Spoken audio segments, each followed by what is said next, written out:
Okay, we've set up the camera and now we want to adjust how large the crop view is and adjust some of the view settings. So I'm going to maximize this 3D view, right? And I'm going to come over and I'm going to rename it here. Instead of 3D view 1, I'm going to rename it 3D view exterior 2. Okay, and so I can now come in, and you cannot associate the crop region of a perspective with a scope box. You'll notice that that option is not available over here, right? But what we can do is see how big this is and adjust the size of this scope of this crop region to accommodate the size that we want on the sheet or the page that we're going to place it on. So to find out how big it is, you can pick that region and go to the size and crop right here. And it's going to tell you that that's 5 5/8 by 6 inches. All right, so if we wanted it 6 by 6, we could just type in 6, right? And hit apply, and it would adjust the size of that. Now, if I go to my composition sheet that we have set up, let's look at this guy, and if I pick that and go to size and crop, it says that it's 6 by 6, so we actually kind of got lucky. But let's go back and take a look and see if we wanted to have that larger. If we wanted to have it a larger, say 12 by 12, that have the same proportions, you can go to size and crop and you can scale lock the proportions. And if I type in 12 inches here, it'll automatically change that to 12 inches, and when I click OK, it just enlarges that crop region. And because it's a perspective, it's not scalable, right? So it's just the size of the crop region. And now if I were to go to my composition page and pull that 3D view exterior 2 onto here, it would be quite large, right? So if we wanted that to take up the whole right side of our view, we could do that, right?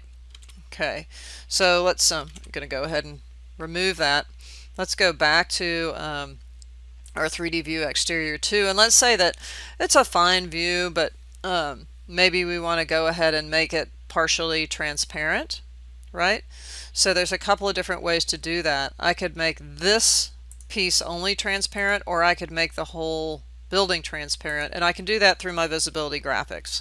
So if I go to VV, I can come in here and scroll down to masses because we categorize this as a mass, and you'll see transparency here, and I can override that transparency and just make it a little bit transparent. If I click OK and then I hit apply, you see now that is transparent and you can start to see through it, right? The other thing that I can do is I can actually, so I canceled that, so it undid it. I can actually adjust where the light is coming from. So right now it's pretty bright over here and a little dark over there. So the sun is down here. If we go to sun settings, it will bring up a dialog box. And right now, and by default, Revit just used lighting. It's just using default lighting so you can see something. If I go and say I want the sunlight from the top left and hit apply, now the sun's coming from the top left. If I do top right and hit apply, it'll come from there. If I go to top left again and apply, that's a little better. We can look at the azimuth and altitude and see how to adjust that. Okay, so if we want to play with where the sun is coming from, it's originally was set to 225, right? And it's a little dark on the front, so we'd like to rotate that sort of lighting to have it come more from the front and the side. Now you can do this, I would just go in and test it. So for example, if you said, okay, what does it look like if I go to 200? And once you type it in, if you go to the next dialog box, it'll allow you to apply it. And that really works. If we had gone the opposite way, so it was 225, and let's say we went to 250, we hit apply, it gets darker, right? So you can just make some initial incremental changes. So let's see what 210 looks like, right? And apply. So that makes that a little darker. Let's go ahead and pull it around. Let's try see what 180 looks like, right? So that's a little bit nicer. You get a little bit more on the front and a little on the side. I'm going to click OK. And then maybe I go back again to my visibility graphics, and let's go ahead and pull that transparency up a little bit. Click OK. And that's pretty nice. I kind of like that because you can see the object coming through. So there's some settings that you can use that may or may not be useful for you. And at that point we could come in, go to our composition page, and we could delete this one.